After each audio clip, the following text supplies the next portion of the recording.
नमस्कार, स्वागत है आप सभी का पीपीएम टाइम्स के खास कार्यक्रम नारी नमन हर नारी का अभिनंदन में। और मैं हूं आप सभी के साथ मानसी झा।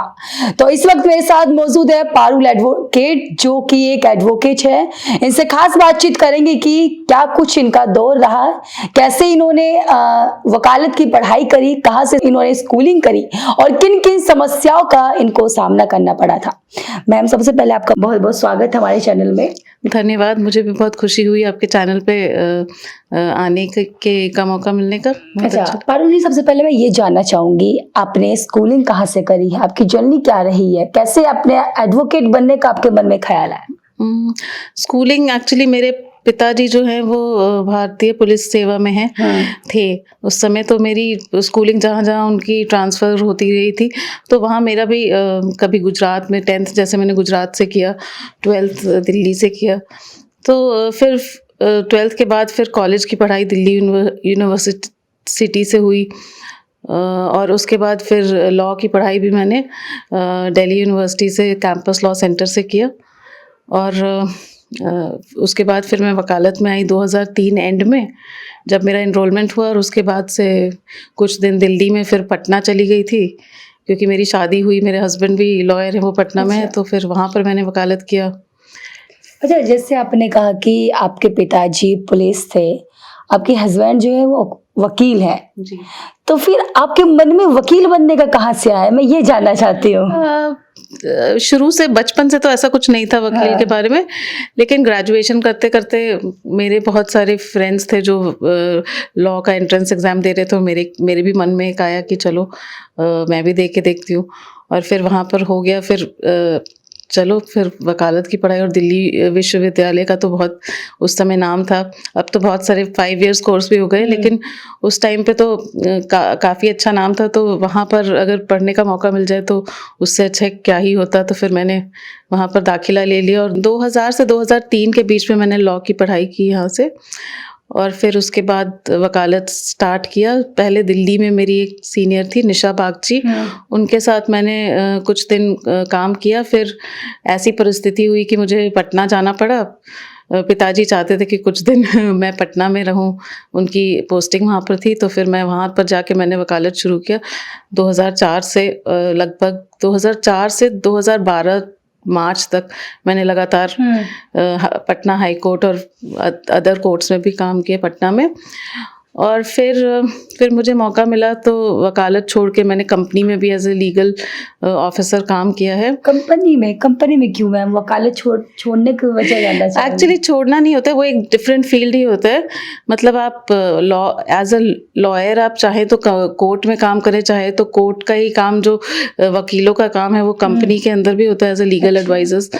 तो मेरे को एक मौका मिला कि कॉर्पोरेट साइड भी जरा काम करके देखें कैसा रहता है। तो फिर एक अच्छा एक्सपीरियंस रहा, अच्छा अनुभव रहा। 5 साल वोडाफोन में काम किया मैंने 2012 से 17। और फिर ये तो टेलीकॉम कंपनी थी उस समय, तो it was one of the top telecom companies, तो वहाँ पर काम किया। फिर उसके बाद 2017 में दूसरे कंपनी में अपॉर्चुनिटी मिला, तो वहाँ पर मैंने बिहार एंड झारखंड को पूरा as a legal manager head किया था। अमेरिकन टावर कॉरपोरेशन जो मोबाइल टावर कंपनी होती है, मोबाइल टावर लगाती थी। अभी वो कंपनी का नाम चेंज हो गया, मर्जर वगैरह हो गया, लेकिन इस दौरान मुझे लगा कि नहीं, अब वापस वकालत में आना चाहिए। अच्छा, फिर तो दोबारा से आप वकालत में आए। तो 2022 के बाद मुझे लगा कि नहीं, अब कुछ अपने लिए करना चाहिए। कंपनी के लिए तो बहुत किए तरह से, जो करियर सोचा था उसी करियर में दोबारा गए आप। जी। और ठीक है, दोनों साइड का अपना अपना चार्म होता है। वकालत में भी एक अपना चीज़ होता है कि आप अपने बॉस हैं, मतलब आप अपने हिसाब से काम करेंगे। प्लस आपको किसी सोशल कॉज के लिए काम करना है या कोई पीआईएल करना है, तो आप सोच सकते हैं इस तरह से आप लीगल एड में या कोई ऐसा चीज़ जो आप नहीं किए हैं सोसाइटी के लिए भी आप कुछ सोच सकते कर सकते। तो मुझे लगा कि नहीं, अब वापस वकालत के फील्ड में वापस आना चाहिए। तो फिर मैंने पटना छोड़ा और मैं दिल्ली आई। तो अब दिल्ली में मैं प्रैक्टिस कर रही हूँ वेरियस कोर्ट्स में। और अभी फिलहाल हाई कोर्ट में है सर? जी, हाई कोर्ट में है, और बाकी भी एक फर्म के साथ भी हम हैं। तो जहाँ भी केसेस रहता है हाई कोर्ट या कोई ट्रिब्यूनल्स में, तो वो सब देखते हैं। अच्छा मैम, मेरे को ये जानना था आपके सामने, जैसे आपने कहा कि बस मैंने लॉ कर लिया और भी चीजें तो ऑप्शन में होंगी ना आपके पास। पिताजी पुलिस थे, दिमाग में छोटेपन में तमाम तरीके के चलते हैं कि नहीं डॉक्टर, क्योंकि फ्रेंड सर्कल ऐसा होता है कि मैं डॉक्टर लाइन में जाऊंगी, मैं वकील बनूंगी, कोई कहता है मैं पुलिस बनूंगी। तो उस समय आपका मन कैसे? बचपन में तो बहुत होते थे, कभी डॉक्टर कभी साइंटिस्ट, बहुत कुछ हुआ। लेकिन जब आप बड़े हो जाते 12th के आसपास आपको थोड़ा बहुत तो पता चल जाता है कि आप साइंस के फील्ड में जाएंगे या फिर आप किसी और फील्ड में। फिर लॉ एज अ प्रोफेशन मेरे फैमिली में एकदम इमीडिएटली तो कोई नहीं था, लेकिन मेरे एक बड़े दादा हैं तो वो जज थे, डिस्ट्रिक्ट जज, तो उनके बारे में मैंने सुना था, तो थोड़ा सा चार्म था उसका कि लॉ के बाद आदमी जज का भी एक एक ड्रीम होता है लोगों का। तो वो सोच के मुझे लगा कि लॉ एक अच्छा प्रोफेशन रहेगा।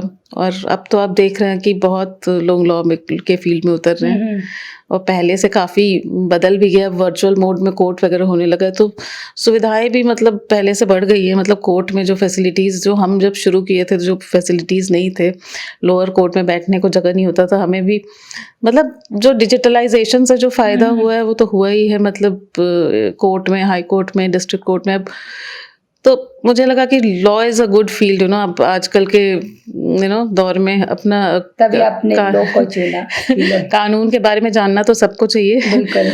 और अच्छा, जैसे आपने बताया कि आपके हस्बैंड भी एडवोकेट है, तो मैम कभी आपने सोचा था कि मैं भी एडवोकेट, मेरे हस्बैंड भी एडवोकेट?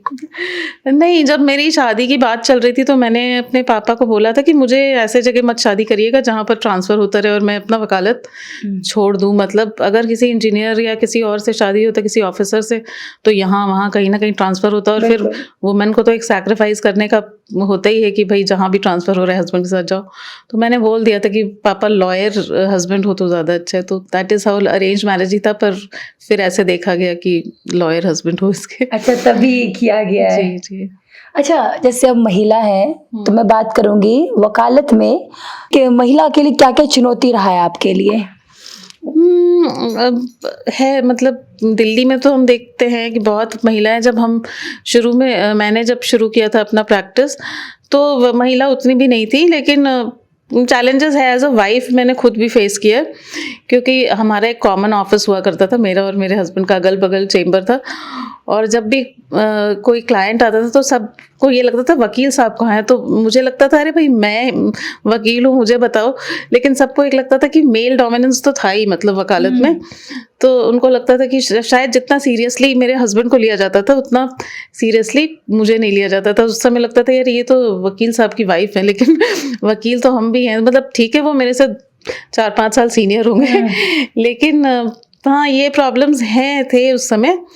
लेकिन अब देखिए बहुत सारी महिलाएं जो अपना बहुत नाम कमा रही हैं। ऐसा कुछ नहीं है कि कोई महिला किसी आदमी से पीछे है या कुछ भी, बट एक माइंडसेट है कि छोटे जगहों में या फिर जहाँ पर उतनी डेवलपमेंट अभी नहीं हुई थी उस समय, मैं अभी से 20 साल पहले का बात कर रही हूँ, अब ऐसा नहीं होता होगा, लेकिन हाँ दैट टाइम थोड़ा चैलेंजेस थे। अब नहीं है, मतलब अब तो आप बहुत लेडीज़ को देखेंगे एज अ लॉयर्स, तो आई डोंट थिंक। अच्छा, मेरे को ये जानना था, जैसे हर जगह आपने देखा होगा कंपटीशन चलता है, हर जगह महिला और पुरुष के बीच लगातार कंपटीशन बढ़ता ही रहता है, तो क्या वकालत में भी इस तरीके का है? मुझे तो लगता है कि कुछ स्तर पे तो है कंपटीशन, एंड जितना ड्यू रिकग्निशन एक वुमेन लॉयर को मिलना चाहिए वो काफ़ी लेट मिला है। यहाँ तक कि सुप्रीम कोर्ट में भी सीनियर एडवोकेट जितने मेल हैं उस तादाद में फीमेल नहीं है। मतलब ये थोड़ा सा डिस्क्रिमिनेशन रहा है मेरे को लगता है, या फिर क्योंकि जितने नंबर्स ऑफ विमेन आए हैं वकालत में उससे कहीं ज़्यादा मेन हैं, तो कहीं ना कहीं रेशियो के प्रपोर्शन में कुछ ना कुछ फ़र्क रह भी सकता है। अगर काम के बारे में बात करें तो नहीं, काम में तो मतलब काफ़ी कम्पिटेंट वुमेन्स हैं, मतलब जो देख रहे हैं ऐसा कुछ नहीं है कि कोई कम होगा किसी से। ये अलग बात है कि वुमेन को अपना हाउस का जो रिस्पॉन्सिबिलिटी होता है वो एक एडिशनल शोल्डर करना पड़ता है, विच मेन को शायद नहीं करना पड़ता है। जितना इंडिपेंडेंस मेन को मिलता है अर्ली ऑन कि वो अपना करे वुमेन के लाइफ में, बिकॉज उसको कभी चाइल्ड के टाइम पे ब्रेक लेना पड़ता है। कुछ ब्रेक्स तो उनके लाइफ में आते रहते हैं, कभी फैमिली के लिए ब्रेक लिए। मैंने भी जब अपना नौकरी छोड़ा था तो मैंने अपनी बेटी के लिए वो 12th में थी तो मैंने ब्रेक लिया था कि चलो अब ब्रेक करके अब फिर से वकालत ज्वाइन करेंगे। तो मेरा हेक्टिक शेड्यूल था, तो मैंने सोचा छोड़ो अभी इसके करियर में फोकस करना है तो थोड़ा ब्रेक लो। तो 1 साल ब्रेक लिया मैंने, 1 1.5 साल कम से कम। आपने लगभग अपने लाइफ में भी 2-3 ब्रेक ले चुकी हो जैसे आपने बताया ना था। मैंने नहीं, बहुत नहीं, मतलब 2 बार लिया है ब्रेक, चाइल्ड बर्थ के समय और एक ही बेटी है और एक उसके 12th के समय मैंने ब्रेक लिया। तो अच्छा, that's what। तो मैम अभी तक का सबसे फेवरेट केस कौन सा रहा है आपका, जो सबसे ज्यादा आपको अच्छा लगा हो, एकदम मन से आपने उस केस पे काम किया हो? बताती हूँ। आई मीन मेरे जो शुरू के केसेस हैं वो मुझे बहुत फेवरेट लगे, क्योंकि उस समय एक स्ट्रगल का मतलब पीरियड था। और मैंने कोई एक लेडी थी जिसको अपने एलिमनी में मुश्किल हो रहा था, उसको शी वॉज नॉट गेटिंग, उसका सेटलमेंट नहीं हो रहा था, तो उसको फिर मैंने हाई कोर्ट से एक अच्छा एलिमनी हस्बैंड से दिलवाया था। तो अब मुझे इतना डिटेल्स उसका याद नहीं है, पर वो मुझे अच्छा लगा था कि मैंने एक पर्सन को हेल्प किया जो बहुत प्रॉब्लम में थी, और तो वो मुझे अच्छा लगा। इसके अलावा तो मैंने रेलवे की तरफ से भी काम किया है, तो बहुत सारा ऐसा केस हुआ है जिसमें मैंने as a railway lawyer appear की हूँ और मैंने डिपार्टमेंट को रिलीफ दिलाया, तो वो अच्छा लगा। स्पेशली जब आपके ऑपोजिट में कोई सीनियर खड़ा है और आपको रिलीफ मिल जाता है तो वो अच्छा लगता है। मतलब आपसे बगल वाला जो है काफ़ी सीनियर है आपसे और आपको उसके बाद भी रिलीफ मिला, तो वो अच्छा लगा। फिर बहुत शुरू में जब मैंने ज्वाइन किया था तो पटना में एक लॉयर थे, सीनियर एडवोकेट ताराकांत झा, उनका बहुत नाम था। तो जब मैंने बहस किया तो वो मुझे बाद में उन्होंने मेरे को बाहर जाके बोला कि तुमने बहुत अच्छा किया। तो थोड़ा इनकरेजमेंट मिलता है, और मुझे लगता है कि एक जूनियर वकील जब वो शुरू करता है तो उसको सीनियर से ऐसा इनकरेजमेंट मिले तो उसको अच्छा लगता है। मतलब हमें भी सोचना चाहिए कि कोई जूनियर जो नया आदमी है वो आया है तो उसको इनकरेज करें। अच्छा मैम, कौन कौन से केस आप हैंडल करते हैं, इसके बारे में बात करना चाहूंगी मैं। वैसे तो कोई भी केस देख लेते हैं। कभी क्वॉशिंग आता है, मतलब कोई क्रिमिनल केस आया उसको ख़त्म करना है तो क्वॉशिंग का केस फाइल होता है। इलेक्ट्रिसिटी एक्ट में बिजली चोरी के केसेस फाइल किए। 498A, मतलब जो cruelty from the husband's side to the wife, उसके ऊपर जो केसेस हुए उसमें बेल के लिए या क्वॉशिंग के लिए मैंने काम किया है।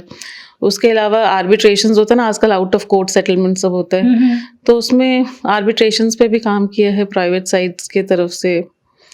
और जब मैं कॉर्पोरेट में थी तो फिर जितना भी केसेस हमारे अगेंस्ट फाइल हो रहा था उसको मैं कोर्ट से तो नहीं कर सकती थी, पर पूरा मॉनिटरिंग, पूरा जितना भी मुझे गाइडेंस देना है लॉयर को, उसके साथ सारा तैयारी करना, तो वो सब किया है। अच्छा भाई, मेरे को ये जानना था, वकीलों में भी चुनाव होते हैं, तो इस चुनाव के बारे में जानना था, किस तरीके के चुनाव होते हैं, कैसे चयन किया जाता है? तो वकील में तो देखिए अलग अलग एसोसिएशंस का या बार काउंसिल का चुनाव होता है, तो बहुत लोग खड़े होते हैं और हम लोग भी अपने जैसे मेरा एनरोलमेंट बिहार का है, तो वहाँ का जो इलेक्शंस होता है तो मैं जाके वोट कास्ट करती हूँ। प्रोसेस क्या होता है यहाँ के चुनाव का, ये जानना चाहूँगी। वही है कि आप जो इसमें इंटरेस्टेड हैं वो अपना नॉमिनेशन भरें और फिर उसके बाद फिर अपना चुनाव प्रचार करें, और उसके बाद जब जिस दिन इलेक्शंस होते हैं तो इलेक्शन हुआ और जो जीता उसमें होता है खर्चा वर्चा पूरा लगता है उसमें भी। जैसे नॉर्मल जैसे चुनाव जो होते हैं उसी टाइप का होता होगा चुनाव? हाँ, जैसे भी कोई एक ऑर्गेनाइजेशन का चुनाव होता है वैसे ही, ऐसा कुछ मतलब कुछ मेजर ऐसा कुछ नहीं होता है, बट हाँ। अच्छा, जैसे 8 तारीख को महिला दिवस है, आप भी एक महिला है, तो महिला दिवस के ऊपर महिलाओं को क्या संदेश देना चाहेंगी? देखिए, महिला जो है वो अभी पहले जो उनकी सिचुएशन थी उससे वो अभी काफ़ी आगे निकल चुके हैं, और अभी फिर भी बहुत आगे जाना है। तो आप जो भी अपना एम्बिशंस रखते हैं उसको पूरा करिए, और सपना देखिए और उसको पूरा करिए, और उससे पीछे मत हटिए। कभी कभी लाइफ में अप्स एंड डाउन्स आते हैं तो उसको ये मत सोचिए, मतलब कभी हार मत मानिए। अगर आपको लगता है कि ये मुश्किल हो रहा है तो थोड़ा रुक जाइए, थोड़ा सोचिए, फिर आगे बढ़िए। मतलब महिला को अपने आप को किसी से कम नहीं समझना चाहिए। हम we are equal to what others are. जो दिमाग, जो कैपेबिलिटीज़ किसी और को है, जो एक पुरुष को है, वो महिला को भी मिला है, और मे भी उससे ज़्यादा ही मिला है। लेकिन हाँ, फिर भी हम इक्वालिटी चाहते हैं और हम उससे ज़्यादा कुछ रखते नहीं है कि कोई स्पेशल स्टेटस नहीं चाहिए। बट देन इक्वालिटी है, एंड एक दूसरी महिला को भी दूसरी महिला का सपोर्ट करना चाहिए। ऐसा ना हो कि सास बहू को काम पे नहीं जाने दे रही है, कुछ ऐसा ना हो। मेरे घर में मुझे पूरा सपोर्ट मिला फ्रॉम माय इन लॉज, तो इसीलिए शायद मैं आज जहाँ पर हूँ और जो भी मैं कर पाई उसके वजह से भी हुआ।